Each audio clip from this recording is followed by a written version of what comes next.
Hello प्यारे बच्चों, हमने प्रश्नावली 2.4 के क्वेश्चन 6 तक कंप्लीट कर लिए थे। 6 के बाद हम देखते हैं प्रश्न नंबर 7।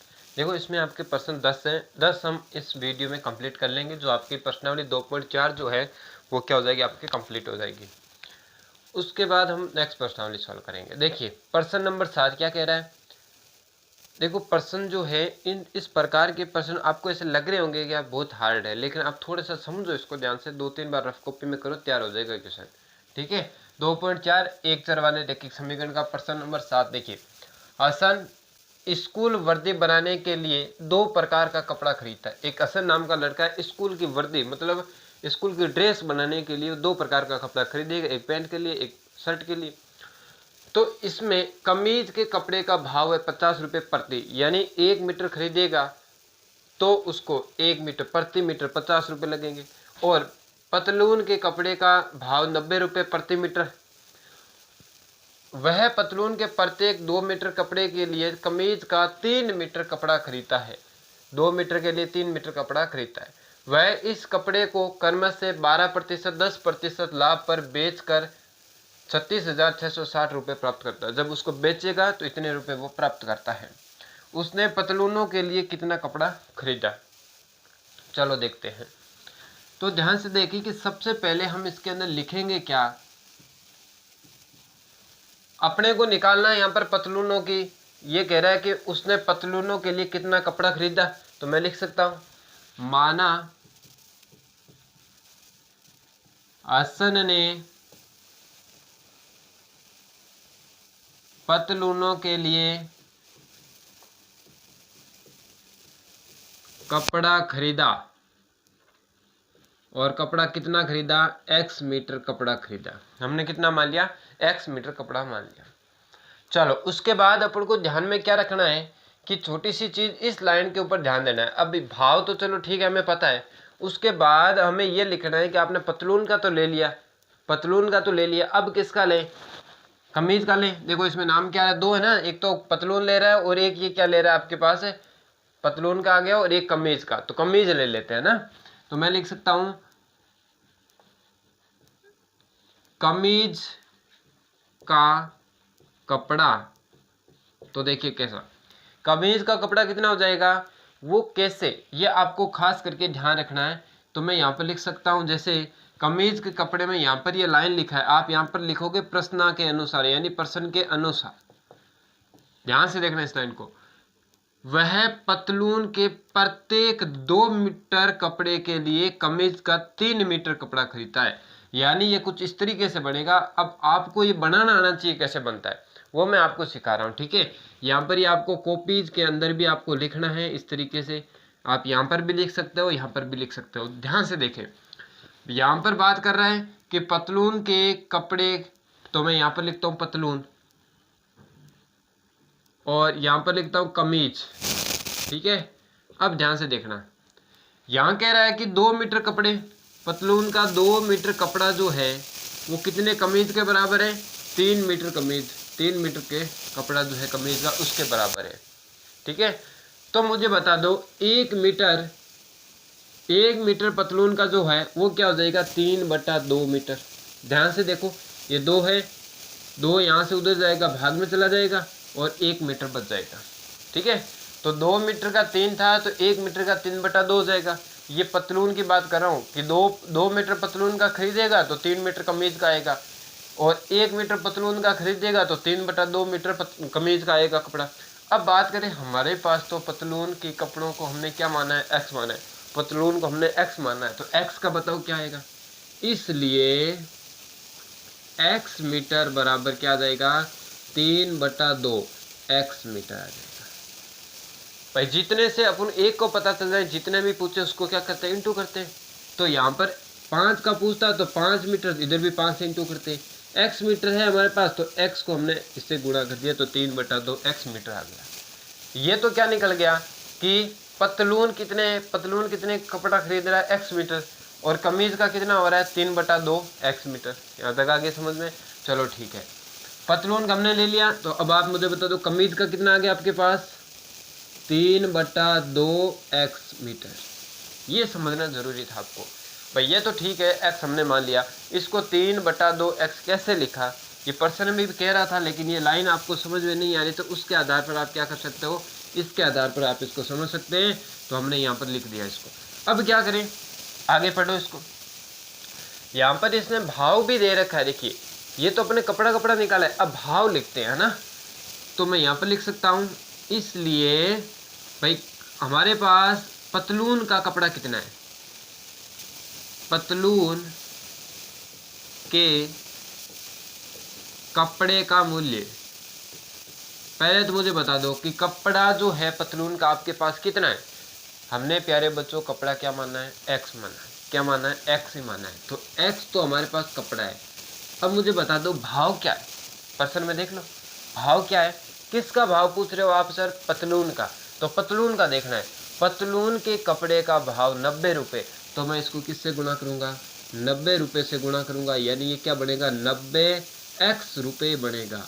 ये चीज़ नहीं समझ में आ रही है तो ध्यान से देखिए, मैंने कहा कि आपके पास मान लो ये 2 मीटर कपड़ा खरीद रहा है, अब कपड़ा मान लो 2 मीटर है, मैंने x की जगह 2 ले लिया, और 1 रुपये लग रहे हैं 90, तो 2 के बताओ कितने होंगे, 1 का 90 लग रहे, तो 2 के कितने हो जाएंगे, 90 × 2 करोगे तो क्या आ जाएगा, 180। तो यही तो बात कर रहा है, ये कह रहा है आपके पास कपड़ा x है, तो 1 का 90, तो x का कितना हो जाएगा, x का पूछ रहा है, x से इंटू करोगे तो ये क्या बनेगा, 90x बनेगा। ये चीज़ समझ में आनी चाहिए आपको, ठीक है। अब बात करते हैं, हम इसको लिख लिया, अब आगे देखते हैं, ये तो आ गया पतलून का। अब बात करते हैं तथा कमीज का, कमीज के कपड़े का मूल्य, कपड़े का मूल्य। हाँ, अब मुझे बताओ कि कमीज का कपड़े आपने कितना कपड़ा लिया है, यानी 3/2x कपड़ा लिया है मीटर के अंदर, तो 3/2x मीटर।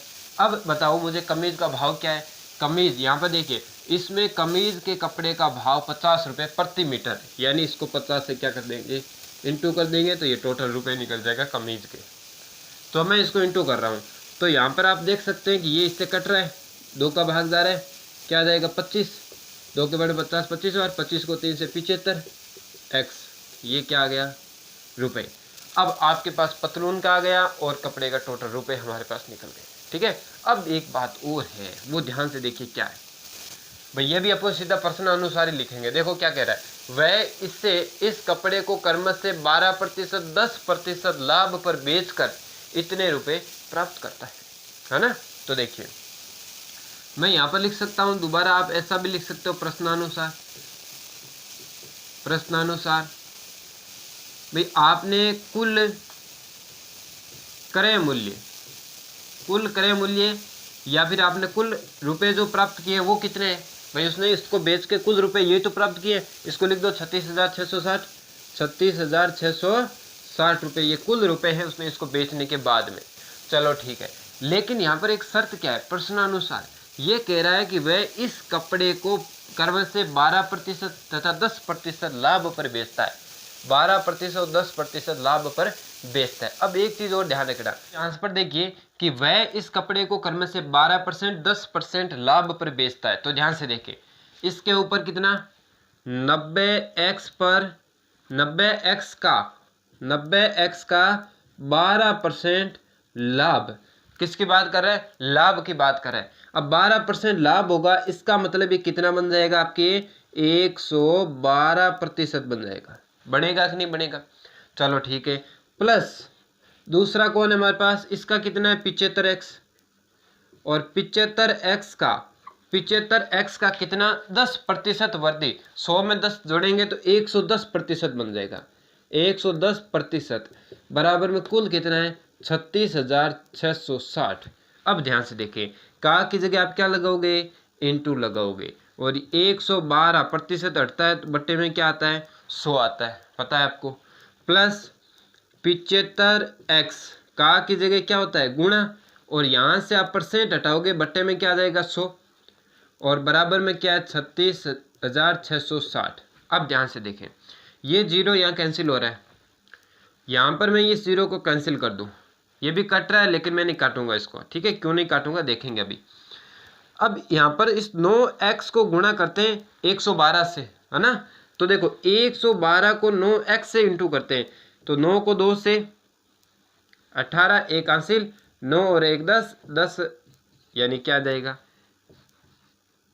1008, और ये x का x, और बट्टे में क्या आपके 10 और प्लस यहाँ पर आ जाओ। अब 75 को गुणा करते हैं 11 से, 75 को 11 से गुणा करते हैं, तो ध्यान से देखो 75 को किससे गुणा कर रहा हूँ मैं, 11 से गुणा कर रहा हूँ, तो क्या बनेगा 825, 825x और बट्टे में क्या है आपके 10, बराबर में क्या है 36,660। अब देखो नीचे हर सेम है, जब हर सेम होता है सीधा ही लिखते हैं, प्रीमियर संख्या पहली प्रश्नावली में देखा था, तो बट्टे में तो क्या आ जाएगा 10, ऊपर वाला सीधा लिख देंगे 1008 और प्लस के अंदर 825x और बराबर में क्या है 36,660।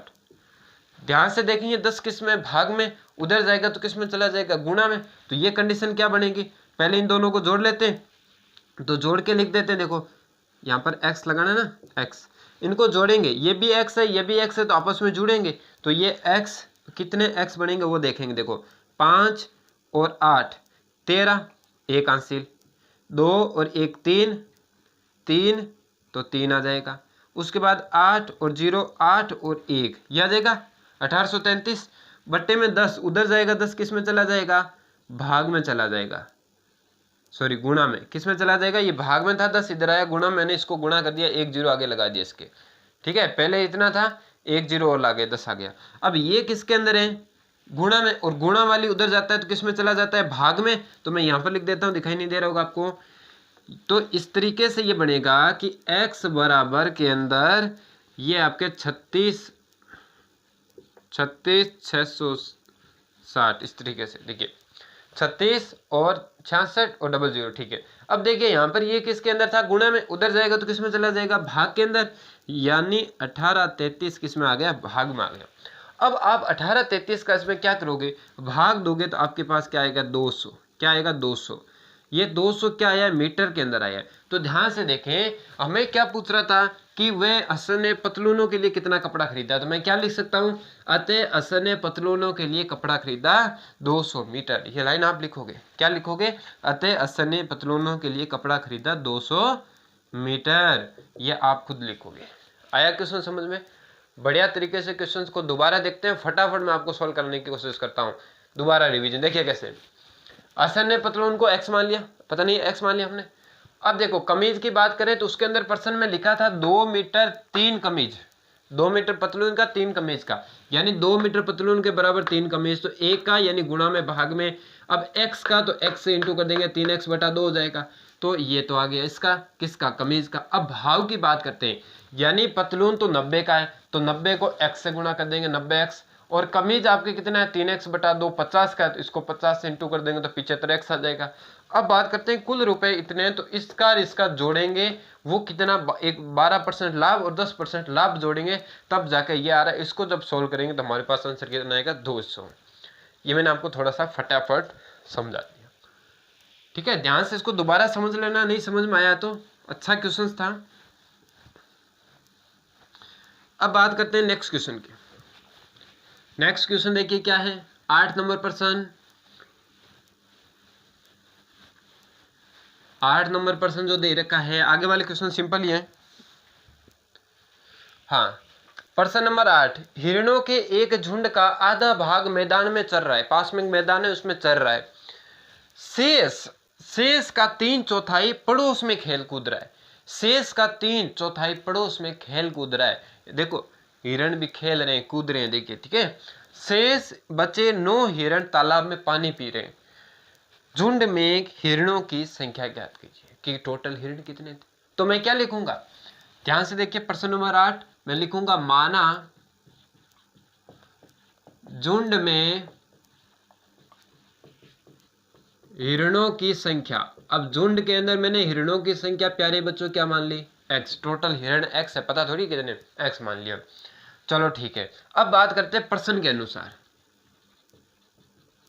प्रश्न के अनुसार देखिए ध्यान से क्या कह रहा है कि हिरणों के एक झुंड का आधा भाग मैदान में चर रहा है, तो मैं क्या लिख सकता हूं, मैदान में चर रहा, कितना चर रहा है आधा भाग, तो ध्यान से देखें, आधा भाग का मतलब क्या होता है, आधे का मतलब होता है 1/2, आपको पता है भाई। टोटल का आधा, टोटल कितना है x, उसका आधा, आधा यानी 1/2 से गुणा, यानी x/2 भाग क्या है, मैदान में चल रहा है। चलो ठीक है, दूसरी बात करते हैं, शेष का 3/4। एक इंपॉर्टेंट बात ये आ जाती है कि जो शेष दिखाई देता है ना, शेष, इसका मतलब है आपको इसके ऊपर ही बात कर रहे हैं कि भाई ये तो उसने क्या लिया, टोटल था, उसमें से इतने चढ़ गए, अब शेष उसमें से कम करना, यानी इसका। तो देखिए कैसे, शेष का 3/4 पड़ोस में खेल कूद रहा है, शेष का 3/4, तो शेष का 3/4 पड़ोस में खेल कूद रहा है, यानी मैं लिखूंगा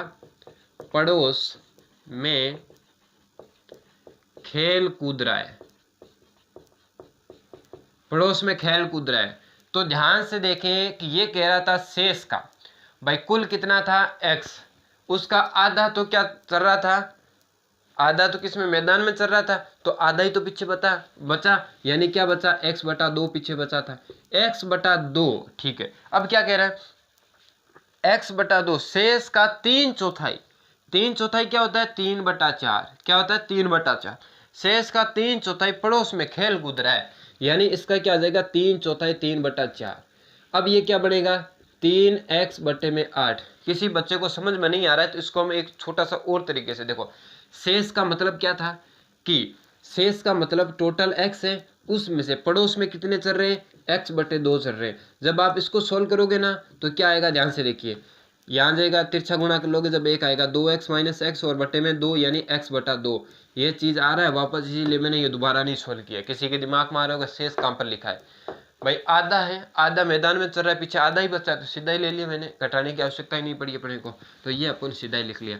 अब क्या कर रहे हैं, उसके बाद प्रश्न क्या कर रहा है, भाई 3/4 हो गया, 3/4 यानी 3/4, किसका, आधे का 3/4, ये हो गया, इसको गुणा कर दिया 3x, इसको गुणा कर दिया 8। अब बात करते हैं आगे, शेष बचे 9 हिरण, शेष कितने, 9 हिरण एक तालाब में पानी पी रहे, यानी तालाब में पानी पी रहे हैं, कितने पी रहे, 9 हिरण, 9 हिरण तालाब में पानी पी रहे हैं, फिक्स इसने बता दिया। चलो ठीक है, अब बताओ मुझे कि मैं इसको ऐसा लिख सकता हूं क्या, भाई सबको जोड़ के टोटल हिरण बराबर लिख सकता हूं, चूंकि मैं इसको ऐसा लिख सकता हूं, या इसलिए हम इसको ऐसा लिख सकते हैं कि भाई मैदान में कितना है x/2, पड़ोस में कितना है 3x/8, ये रहा, और तालाब में पानी कितने पी रहे हैं 9, टोटल हिरण हमने क्या माना है x, लिख सकते हैं, बिल्कुल लिख सकते हैं। अब देखो कैसे, 9 को उधर भेज दो, x को इधर ले आओ, यानी एक ही परिवार के वैल्यू को एक तरफ लेके आ जाओ। ये क्या आपका x/2, और ये प्यारे बच्चों क्या है 3x/8, ये x यहाँ प्लस का इधर आएगा तो किसका हो जाएगा, माइनस का, 9 प्लस का उधर जाएगा, किसका हो जाएगा, माइनस का। ये एक एक चीज, छोटी छोटी चीज को अपने को ध्यान में रखना है, ठीक है। अब देखें ध्यान से, इसके बटे में मैं क्या लगा दूं, 1, जब 1 लगता है तब तिरछा गुणा, लेकिन कब, जब 2 आते हैं साइड से, लेकिन यहाँ क्या है 3, तो लघुत्तम लेना पड़ेगा। लघुत्तम बताओ मुझे क्या आएगा, 8 आएगा, 2 8, 1 का लघुत्तम 8, एलसीएम 8, 2 का भाग देंगे इसमें 4, 4 को x से गुणा करेंगे 4x आ जाएगा, 8 का भाग देंगे 1, 1 को गुणा करेंगे 3x से 3x आ जाएगा, ये वाला माइनस, a का भाग देंगे 8, 8 को x से 8x बनेगा, बराबर में क्या है माइनस का 9।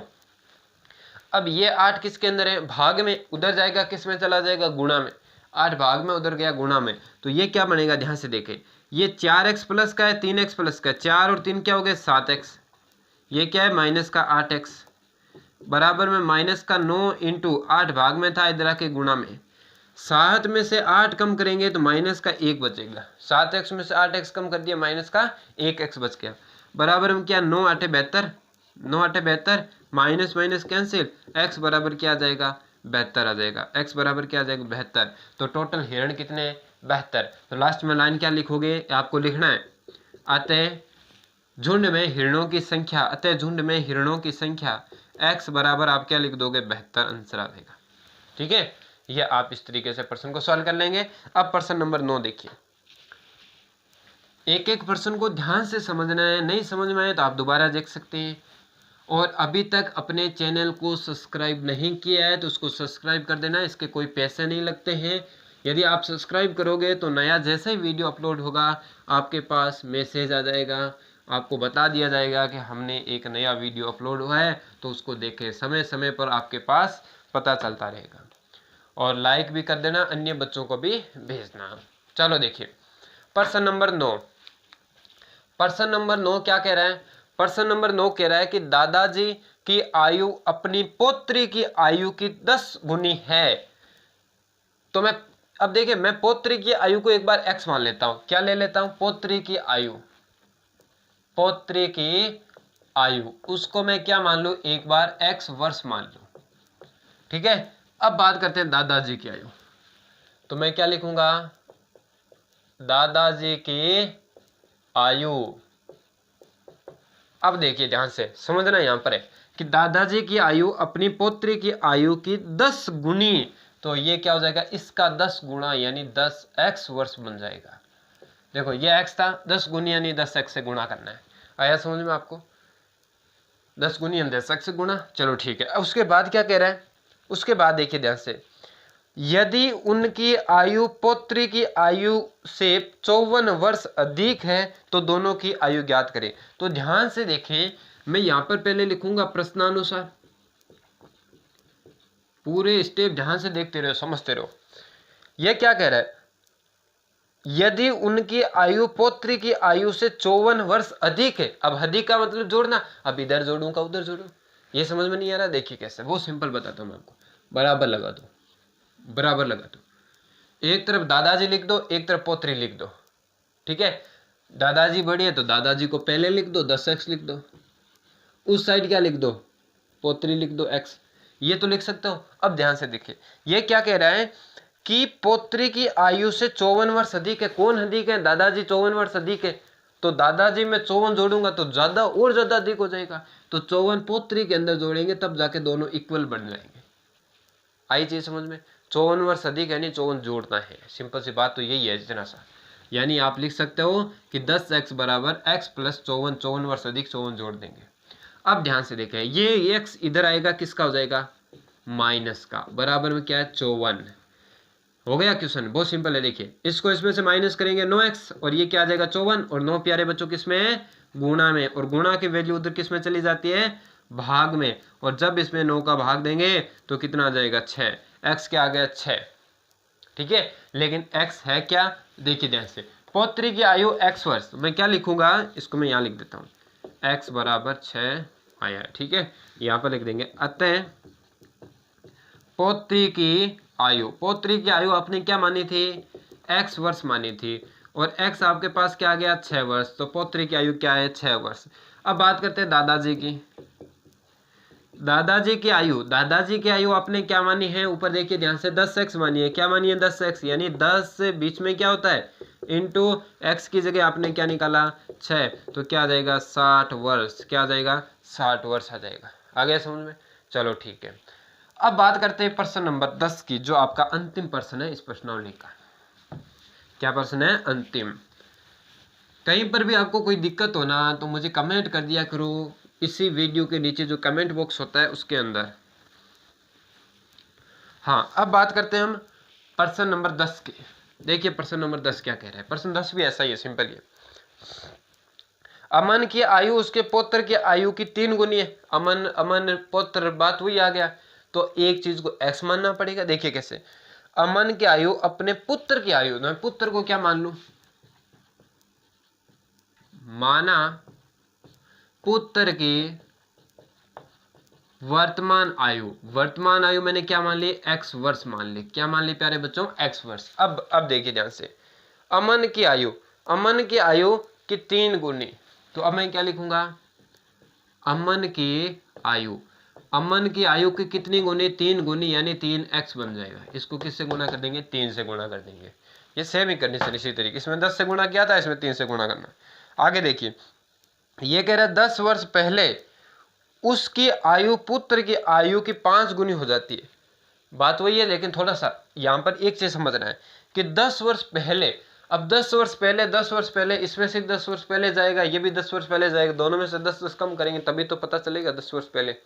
एक में से कम नहीं करना है। तो मैं इसको किस तरीके से लिख सकता हूँ? ध्यान से देखिए, प्रश्नानुसार भाई दोनों को लिख लो इधर।